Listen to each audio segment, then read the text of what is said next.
Dans cette vidéo, je vais vous parler d'un livre qui mêle crime et art.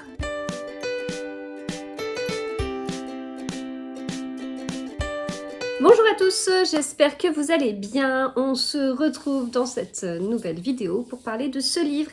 Il s'agit de Scènes de crime de Christos Markogiannakis aux éditions Le Passage. Alors, Christos Markogiannakis, c'est un auteur dont je vous ai beaucoup parlé parce que j'adore son capitaine Markou.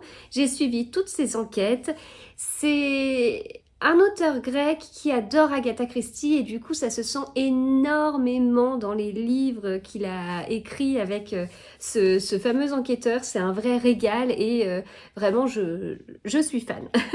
En plus Christos est très sympathique et c'est toujours un plaisir de le voir. Donc voilà, je suis ravie d'avoir lu cette série-là.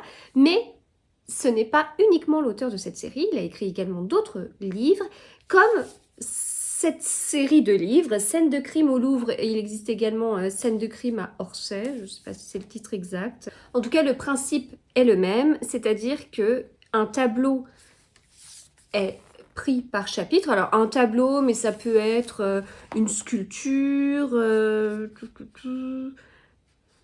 Alors, je cherche. Voilà. Il s'agit d'œuvres qui sont au Louvre, ça vous vous en doutez.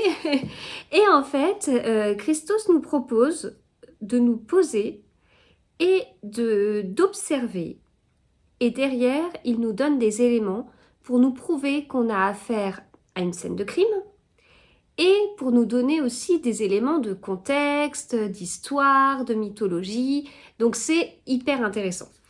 Je vous avoue que j'ai organisé une lecture commune autour de ce livre avec un chapitre par jour et c'est un découpage qui me convenait parce que j'aurais pas été capable de le lire d'affilée comme si c'était un roman.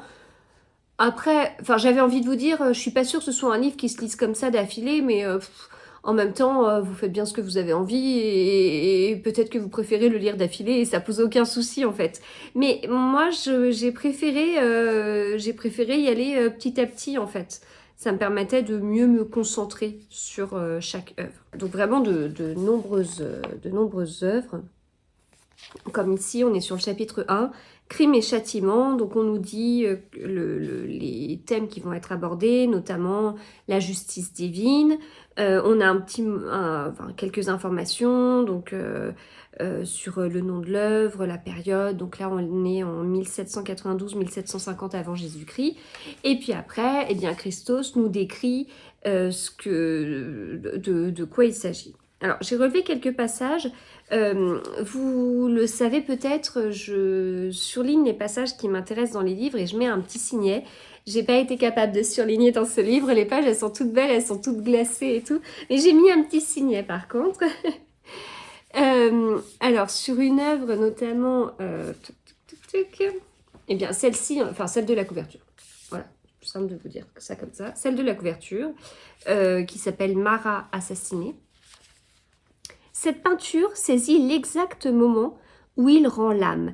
Vous vous trouvez devant une authentique scène de crime à laquelle ne manque que le ruban jaune qui en interdit l'accès et les équipes de la police scientifique s'affairant sur les lieux après avoir extrait de leur mallette le matériel nécessaire à leur investigation.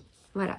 Un petit extrait pour vous montrer de quoi il s'agit. Donc voilà, en tout cas c'est intéressant parce qu'on apprend beaucoup de choses et je trouve je trouve ce concept hyper intéressant parce que je suis du style à adorer le Louvre pour un tableau, voire 2-3 supplémentaires et pour la partie de l'Égypte ancienne parce que les enfants adorent.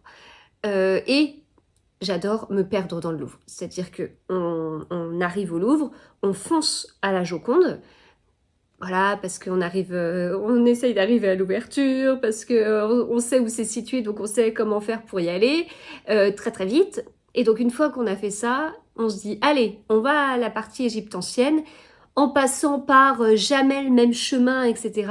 On se perd, on découvre des choses, et ça j'aime beaucoup. Mais je suis pas quelqu'un qui va rester longtemps devant une œuvre en fait. Il y a vraiment, là, je me suis fait avoir, si vous voulez, moi je suis plus tableau que sculpture ou autre. Mais Ouais, je pense que celui-ci, il est pas mal. En fait, par exemple, je pourrais passer rapidement devant cette œuvre-là et dire « Waouh, c'est trop beau, j'adore, les couleurs, elles sont belles et tout, enfin, c'est beau, quoi. » Et puis, en fait, Christos, il nous dit « Pop, pop, pop, pop, pop, pop, pop, pas si vite que ça, regardez bien. Regardez bien ce qui se passe. Franchement, est-ce que c'est si beau que ça ?» Donc ça s'appelle, le tableau s'appelle « Le massacre des Nubides ». Voilà. Il date de la fin du XVIe siècle. Bah non, c'est pas, on peut pas dire que c'est beau, enfin, on peut le dire si on passe très très vite, mais non, si on s'y arrête, non, c'est une scène de crime en fait. Ok, mais en fait c'est une scène de crime et c'est quelqu'un qui est dans le ciel avec un arc. Bizarre. Personne ne peut être dans le ciel avec un arc, donc pourquoi? Qu'est-ce qui se passe? Ça représente quoi?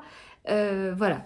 Donc ça, c'est intéressant parce que ça permet en fait de prendre le temps et de se rendre compte que certaines œuvres devant lesquelles on serait passé très vite, eh bien, on oublie les choses principales. Donc, livre intéressant par rapport à tout ça. Et si ça vous intéresse, je vous mets en barre d'infos le lien vers le livre, que ce soit sur Amazon ou sur le site de la FNAC. Et je vous retrouve eh bien, très très vite pour d'autres vidéos. À bientôt!